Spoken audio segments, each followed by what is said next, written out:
Қайырлы күн достар, сіздермен бірге Дина Руша.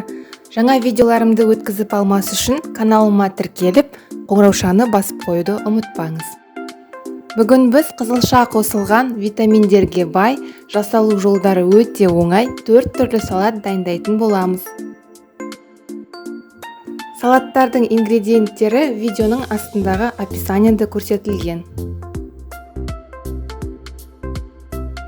Бірінші салатымызды дайындау үшін ең алдымен жуаны видеода көрсетілгендей жіңішкелеп турап аламыз.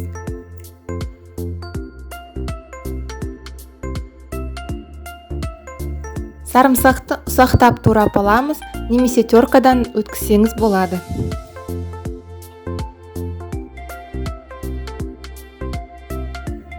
Қызылшаны кішкене кубиктарға бөліп тураймыз.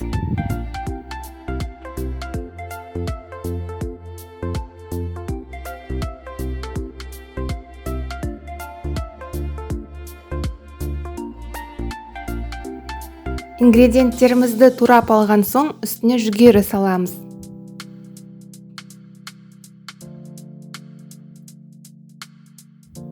Дәміне қарай тұз, май қосып жақсылап араластырамыз.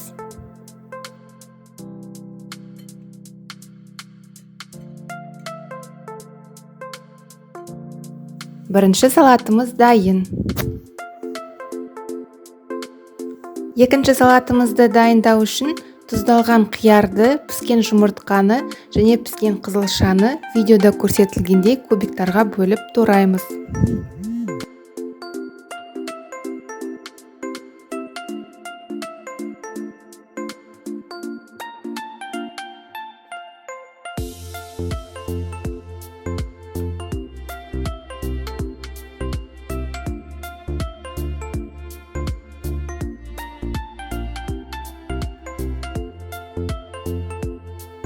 Дәміне қарай тұз салып, майонез қосып жақсылап араластырамыз.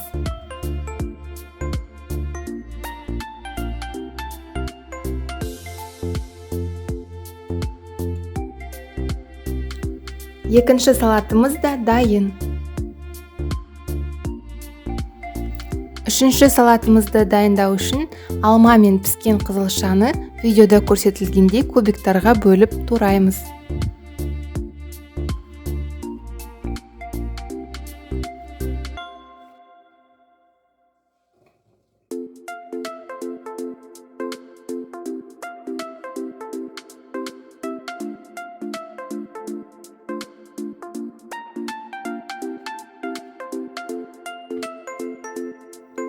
Уатылған грек жаңғағын қосып, дәміне қарай тұз саламыз.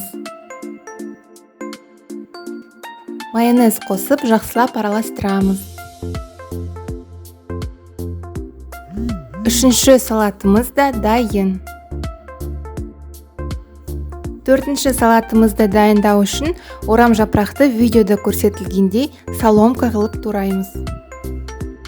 Кішкене тұз салып, сәл соғы шыққанша қолымызбен қысамыз.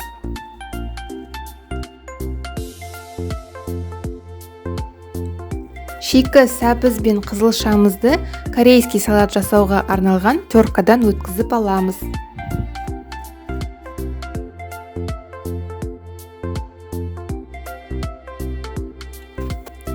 Жүгері қосып, дәміне қарай тұз салып, май құйып араластырамыз.